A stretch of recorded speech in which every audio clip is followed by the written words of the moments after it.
कश्चित् सकुशली राजा पिता दशरथो मम कच्चिदारोग्यता रामे लक्ष्मणे च महात्मनि आर्या च धर्मनिरता धर्मज्ञा धर्मवादिनी अरोगा चापि कौशल्या माता रामस्य धीमतः कश्चित् सुमित्रा धर्मज्ञा जननी लक्ष्मणस्यया शत्रुघ्नस्य वीरस्य अरोगा चापि मध्यमा आप्तकामा सदा चंडी क्रोधना प्राज्ञमानिनी अरोगा चापि मे माता कैकैकमुवाचः। एकदम प्रश्नों की झड़ी लगा दे। ये हमने ग्रंथ इसीलिए खोला है कि ब्रह्मा जी ने कहा था इसमें एक एक अक्षर सत्य है। महादेव ने इसके विषय में कहा है कि रामायण में लिखा एक एक अक्षर महापातक नाश करने वाला है। इसके कोई श्लोकों को सुनेगा तो जन्मांतर की विपत्ति का शमन होगा, सारे ग्रहों की शांति होगी। इसलिए हमें लगा कि आपको श्लोक सुनाने चाहिए। कश्चित् सकुशली राजा पिता दशरथो मम, मेरे पिता ठीक है ना। आर्या च धर्मनिरता धर्मज्ञा धर्मवादिनी अरोगा चापि कौशल्या माता रामस्य धीमतः। मैं राम के बारे में कुछ नहीं पूछता, मां ठीक है ना, बड़ी मां। राम की कुशलता मैं लूंगा, ब्रह्म ठीक था क्या और भगवान ठीक है। भगवान पे विपत्ति आती है कोई, भगवान पे कोई विपत्ति आएगी, मैं भगवान के समाचार क्यों पूछूं कि भगवान कैसे हैं। पिता ठीक है ना, मां ठीक है ना, बड़ी मां। कश्चित् सुमित्रा धर्मज्ञा जननी लक्ष्मणस्यया, मझली मां ठीक है ना।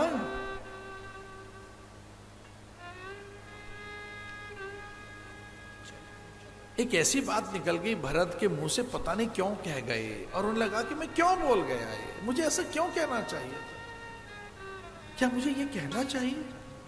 बड़ा कष्ट हुआ भरत को लगा मैं क्या बोल गया।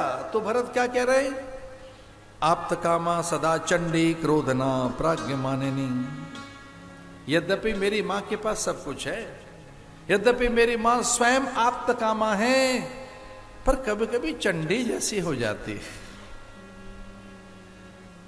क्रोधना प्राज्ञमानिनी, मेरी मां तो कैसी होगी, मेरी मां के पास तो सब कुछ है, वो दिव्या है, पूर्णा है, सदैव तृप्त रहने वाली मेरी मां। अरोगा चापे मे माता के कई किमवाचः, मेरी मां कभी कोप कर सकती है, किया नहीं है, करेगी नहीं, कभी क्रोध कर सकती है, किया नहीं है, करेगी नहीं। मेरी मां चंडी बन सकती है, बनी नहीं, बनेगी नहीं। मेरी मां चंडी बन सकती है, बनी नहीं है, बनेगी नहीं। कोप कर सकती है, किया नहीं है, करेगी नहीं। मेरी मां भी ठीक है ना। मझली मां ठीक है, मां कौशल्या ठीक है।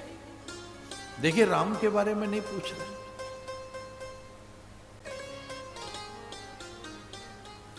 एव मुक्तास्तुते दूता भरतेन महात्मना ऊचु संप्रशतम वाक्यमिदं तम भरतम तदा।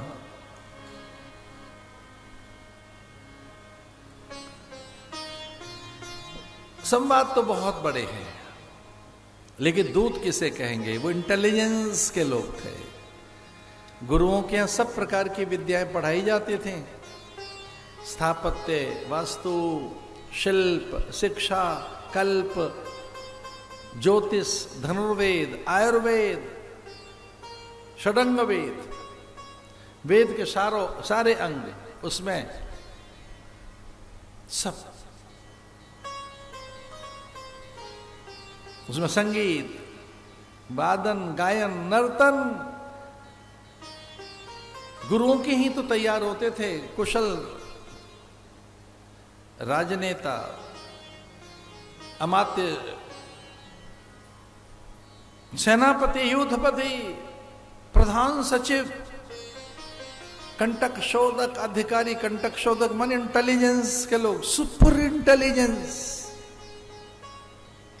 ये वही थे, मौन रहे, ये शांत रहे, ये बोले नहीं, इन्होंने कुछ भी ऐसा भेद नहीं दिया। ये बहुत कुशल थे, सहज थे, शांत थे, ये व्यग्र नहीं हुए, विचलित नहीं हुए, व्याकुल नहीं हुए। ये भरत के दुख से ये किसी भी तरह से किंचित भी ये विचलित नहीं हुए। भरत समझ गया था कोई बात बहुत गंभीर है। किस समय समझ गया भरत? जब उन्होंने शीश झुकाकर भरत को पत्र सौंप दिया।